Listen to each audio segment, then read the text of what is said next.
పండగలే high power ఉల్లాసం high power ఉత్సాహం high power ఆరోగ్యం హై పవర్ ఆనందం. గుంటూరు వారి XXL మరియు హై పవర్ హార్స్ దేశవాళీ మినపగుళ్ళు. బంధాలు అనుబంధాలు మరింత దృఢంగా మరింత బలంగా.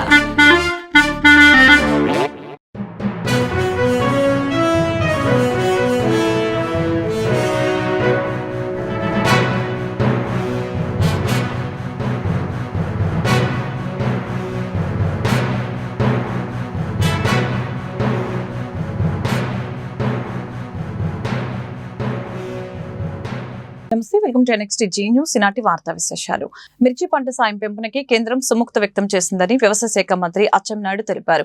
గుంటూరులో మిర్చి రైతుల పరామర్శ పేరుతో జగన్ వారిని మోసగించారని అన్నారు.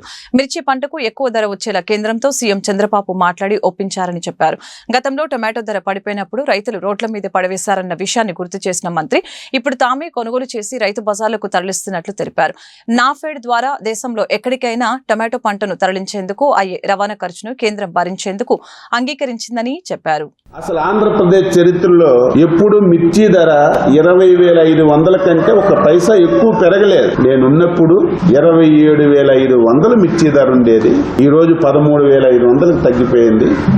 చంద్రబాబు నాయుడు ఈ ప్రభుత్వం వల్లే అని చెప్పి పచ్చి అబద్ధాలు మాట్లాడడం ప్రారంభించారు. నేను అడుగుతున్నాను, నువ్వు 5 సంవత్సరాలు అధికారంలో ఉన్నావు కదా, నీ వల్లే 20,500 అయితే 2019 ఎందుకు కాలేదు? 2021లో ఎందుకు కాలేదు?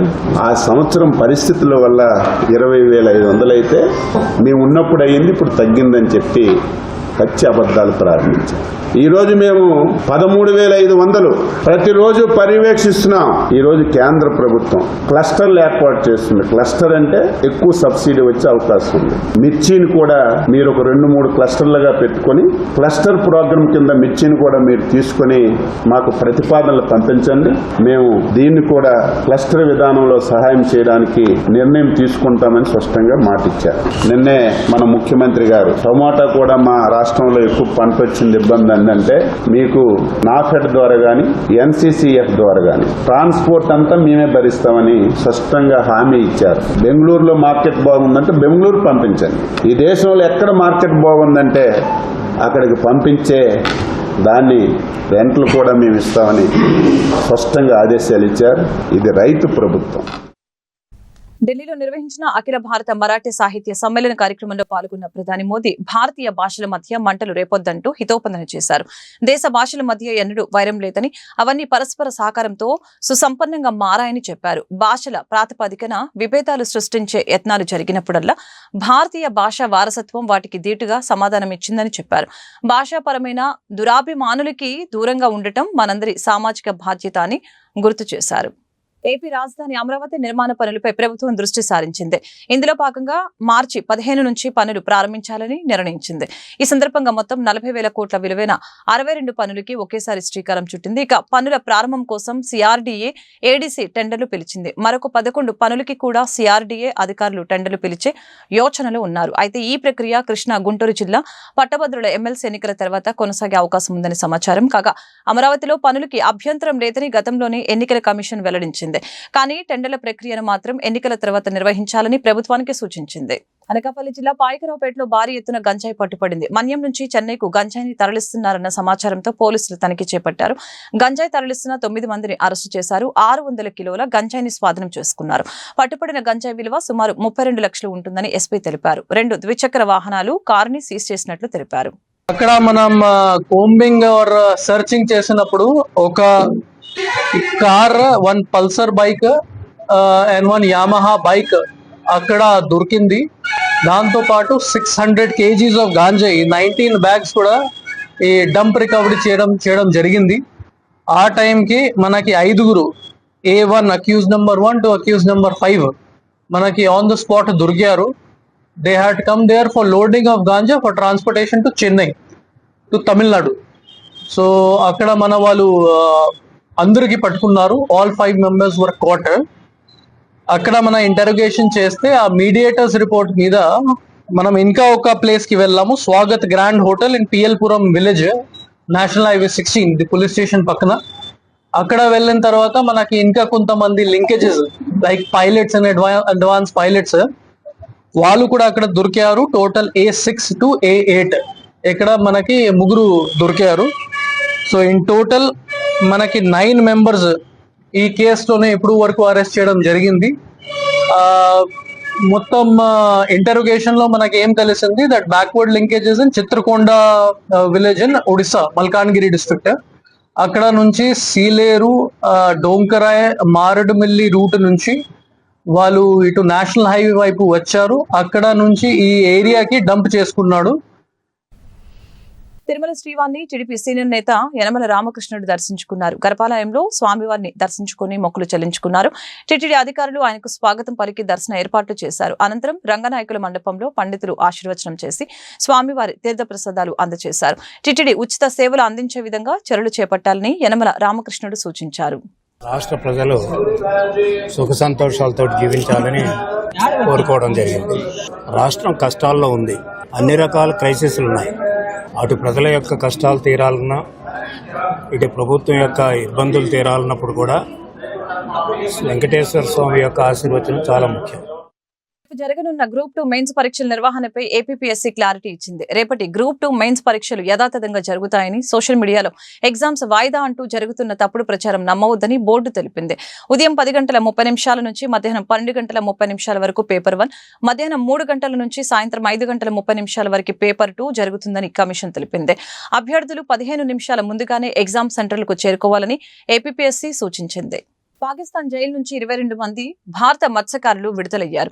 వారి శిక్షాకాలం పూర్తి కావడంతో కరాచీలోని మాలిర్ కారాగారం నుంచి బయటకొచ్చారు. వాగా సరిహద్దు ద్వారా పాక్ అధికారులు జాలర్లని ఇవాళ భారత్కి అప్పగించే అవకాశం ఉందని తెలుస్తోంది. ఈ నేపథ్యంలోనే మత్స్యకారులకు ఈడీ ఫౌండేషన్ సహాయ సహకారాలు అందించింది. మత్స్యకారులు కరాచీ నుంచి లాహోర్కు వెళ్లేందుకు రవాణా సౌకర్యాలు ఏర్పాటు చేసింది. అక్కడి నుంచి వారు భారత్కి రానున్నారు. అన్ని ప్రక్రియలు పూర్తయ్యాక మన అధికారులు వారిని స్వస్థలాలకు పంపేందుకు ఏర్పాట్లు చేయనున్నారు. పొరపాటున అంతర్జాతీయ జలాల సరిహద్దులు దాటుతున్న వారిపై దయతో వ్యవహరించాలని ఈడీ ఫౌండేషన్ చైర్మన్ ఫైజల్ ఈడీ ఇరు దేశాలని అభ్యర్థించారు. ఏపీ 5 మినిట్ పంచాయతీ మంత్రి జనార్దన్ రెడ్డి వద్దకు చేరింది. దీనిపై నివేదికలు ఇవ్వాలని chairman GV Reddy, MD Dinesh కుమార్లను మంత్రి ఆదేశించారు. చైర్మన్ జీవీ రెడ్డి ఆరోపణల్లో ఎంత వాస్తవం ఉంది, ఆరోపణలకి ఆధారాలేంటన్న అంశాలపై మంత్రి జనార్దన్ రెడ్డి ఆరా తీశారు. మరొక వైపు జీవీ రెడ్డి ఆరోపణలపై ఐఏఎస్ అధికారులు సీరియస్ గా ఉన్నట్లు తెలుస్తోంది.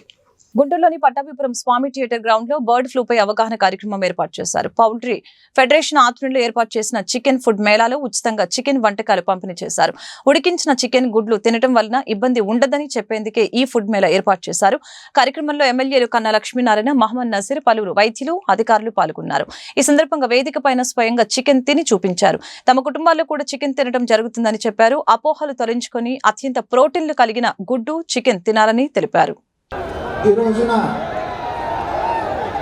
గుంటూరు జిల్లా poultry farmers and traders association వాళ్ళు అవగాహన సదస్సుకు చేసినటువంటి, ఇందాక నాగేశ్వరరావు గారు చెప్పారు ముఖ్య అతిథులని. ముఖ్య అతిథులకి అందరికీ కూడా నా నమస్కారం. ఈ మధ్య కోడిగుడ్ల మీద, చికెన్ మీద లేనిపోని అపోహలు, అవాస్తవాల్ని ప్రచారం చేస్తూ ప్రజలు మంచి ఆహారం, ప్రోటీన్ ఫుడ్, చికెన్ కానీ ఎగ్స్ కానీ ప్రోటీన్, మంచి ప్రోటీన్, మరి ఏ రకమైనటువంటి ఇబ్బంది లేదు. ఇక్కడ ఈ ప్రాంతంలో ఉన్నటువంటి కోళ్ళ ఫారాలకు కానీ లేకపోతే దాంట్లో పనిచేస్తున్నటువంటి వ్యక్తులకు కూడా ఎవరికి కూడా ఏ విధమైనటువంటి ఇబ్బంది లేదు.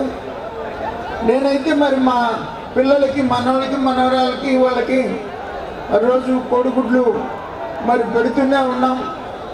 ఏ రకమైనటువంటి ఇబ్బంది ఉన్నటువంటి పరిస్థితి కాదు.